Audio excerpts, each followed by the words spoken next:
আপনি পিয়ন, এটা তো মানাই যাবে না। মানতে হবে। আল্লাহ, আমি অফিসের জিএম থেকে এখন পিয়ন। মান সম্মানের প্লাস্টিক সার্জারি হয়ে গেছে। এই কি অবস্থা জামাই বাবাজি? আপনি যদি আরেকটা কথা বলেন তাহলে আমি গরম চাপটার কথার মধ্যে ঢেলে দিব।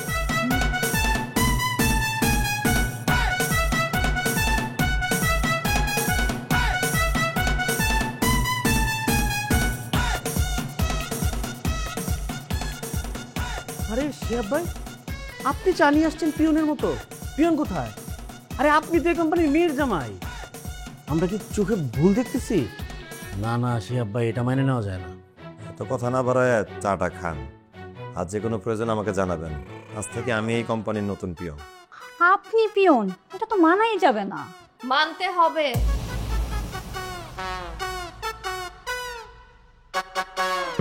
এই অফিসে সব ডিসিশন নিব আমি, আর সব মেনে নিবে তুমি যদি চাকরিটা করতে চাও। করে জি ম্যাম।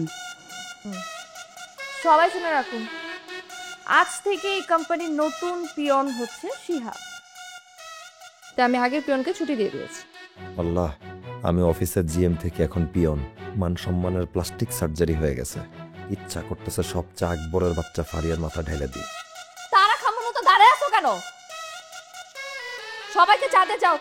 বাবার রুমে গিয়ে বাবাকে চা দাও। শোনো, হাতের কাজ শেষ করো, তোমাকে নিয়ে আমি মিটিং এ যাব। বুঝতে পেরেছো? জি ম্যাডাম। জলদি। জি।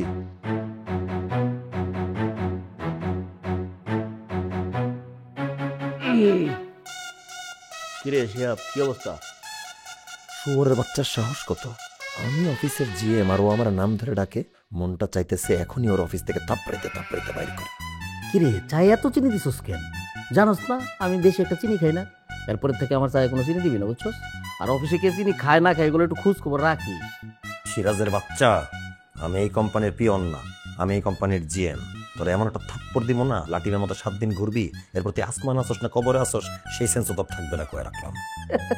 কম লাফা কম লাফা, পিয়ন পিয়নের মতো থাকবি, বুঝছস না? বেশি লাফাইলে কিন্তু খারাপ তোমার কিন্তু খাইবি। যা শালা, শালা তুই যে এত খারাপ, সেকেন্ডের মধ্যে পল্টি মারলি।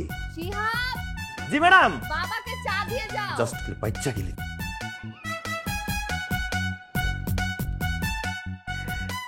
পিয়ন মজা হয়েছে।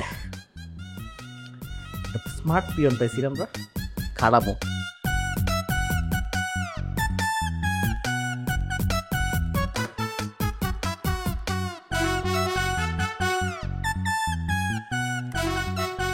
এই কি অবস্থা জামাই বাবাজি?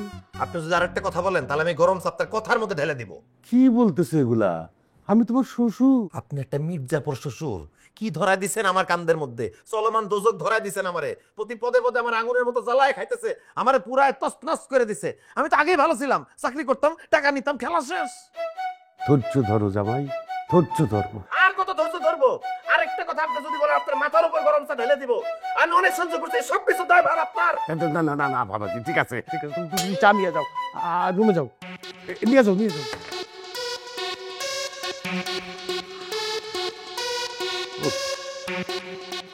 জামাই বাবাজি, তোমার শাশুড়ি আমার জীবনটারে তেজপাতা করে ছেড়ে দিছিল। তারই মেয়ে তো ফারিয়া, আমি তার সামনে কথা বলতে পারি না। আর তুমি তো কে?